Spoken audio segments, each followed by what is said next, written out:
बिस्मिल्लाहिर्रहमानिर्रहीम। मैं मोहम्मद सऊर इकबाल और उम्मीद करता हूँ कि आप सब खैरियत से होंगे। नाज़रीन, हम आज की वीडियो में आपको बताएंगे पीस डील के नाम से, जिसको अमन मुआहदे का नाम दिया गया डोनाल्ड ट्रंप और इजराइल के प्राइम मिनिस्टर नेतन्याहू की तरफ से। लेकिन ये डील मुसलमानों ने इसको मुस्तरद कर दिया, ख़ास तौर पे फ़लस्तीन के मुसलमानों ने। एक ऐसी डील जो कि फ़लस्तीन और इजराइल के लोगों के लिए थी और उसको अमन मुआहदे का भी नाम दिया गया, लेकिन उन्होंने उसको रद्द कर दिया, ख़ास तौर पे फ़लस्तीन के मुसलमानों ने।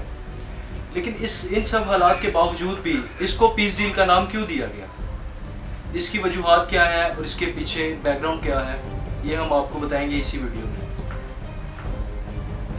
जी, तो इजराइली मीडिया की रिपोर्ट के मुताबिक वो उनका नज़रिया फ़लस्तीन के बारे में और फ़लस्तीन की तारीख़ के बारे में क्या है।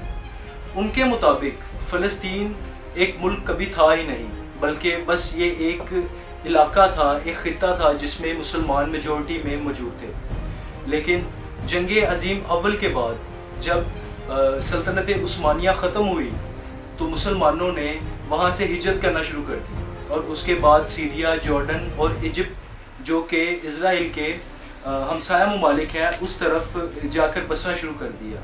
इसी दौरान यूरोप के अंदर यूरोपियन जो गवर्नमेंट थी और वेस्टर्न कंट्रीज़ थे, इन्होंने ज़ायनिस्ट का जो एक फ़लसफ़ा था, जो इनकी तहरीक थी, उसको बहुत सपोर्ट किया। और वहाँ पे एक ज़ायनिस्ट और ज्यूइश ने कहा कि हमारा ये सिर्फ़ एक मजहबी मामला नहीं, बल्कि ये हमारा नेशनलिज़म है, जो स्पिरिट ऑफ नेशनलिज़म है, और हमारे लिए एक अलग मुल्क होना चाहिए। तो वेस्टर्न ममालिक जो कि उस वक्त फ़ातिहीन में से थे, उन्होंने इस चीज़ को, इस नज़रिए को सपोर्ट किया और उन्होंने उनको फ़लस्तीन की सरज़मीन में जाने की इजाज़त दी। और ना सिर्फ इजाज़त दी, बल्कि उनके तमाम इक़दामात में उनको बहुत ज़्यादा सपोर्ट भी किया।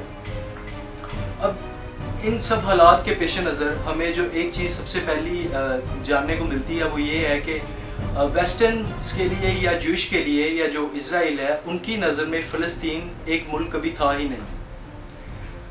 अब इस बात में कितनी हकीकत है और कितनी इसमें तख़य्युलाती कहानियाँ इसमें बनाई गई हैं, ये सब आपके सामने है। लेकिन उन्होंने इसी नज़रिए की बेस के ऊपर, इसी की बुनियाद के ऊपर इन्होंने कहा कि जब ये फ़लस्तीन कभी एक मुल्क था ही नहीं, तो अब हम इसकी बाउंड्रीज़ को अलग करते हैं, यरूशलेम को इज़राइल का अनडिवाइडेड पार्ट कर देते हैं, और जो बाकी जहाँ पे फ़लस्तीनी मुसलमान मेजॉरिटी में मौजूद हैं, वहाँ पे हम उनको एक अलग मुमलिकत का दर्जा दे देते हैं और हम उस मुल्क को, फ़लस्तीन को कबूल कर लेते हैं और तस्लीम कर लेते हैं।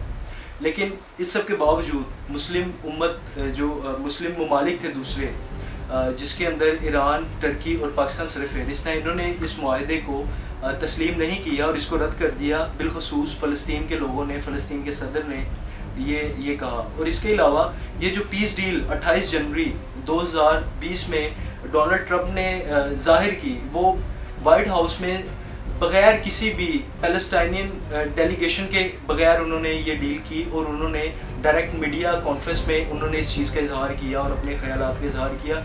और ये जानना ज़रूरी है कि इज़राइल के जो प्राइम मिनिस्टर थे नेतन्याहू, वो उनके साथ मौजूद थे।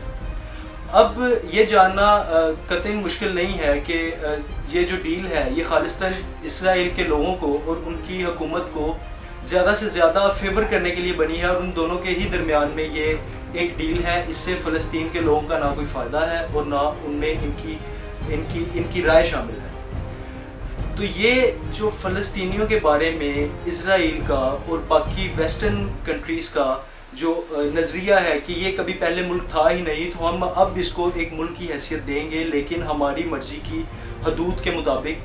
तो इस तरह से इनके लिए भी ये एक अमन की बात है कि हम उनको एक अलग बाउंड्रीज़ के अंदर उनको महसूस कर देंगे। लेकिन ये डील बिल्कुल भी काबिल कबूल नहीं थी किसी भी मुसलमान मुल्क के लिए, बिलखसूस फ़लस्तीन के मुसलमानों के लिए, क्योंकि वो सदियों से, सालों से अपने हकूक़ की जंग लड़ रहे हैं और यरूशलेम के ऊपर अपना हक समझते हैं। ये मुसलमानों के लिए बहुत मुक़द्दस जगह है, और इसी सिलसिले में ये उन्होंने इस डील को रद्द किया। और इसमें उन्होंने कहा कि हम यरूशलेम का सौदा किसी सूरत भी नहीं कर सकते, किसी कीमत पर भी नहीं कर सकते। तो नाज़रीन, इन्हीं तमाम हक़ाइक़ के साथ मैं अपनी आज की वीडियो से इजाज़त चाहूँगा।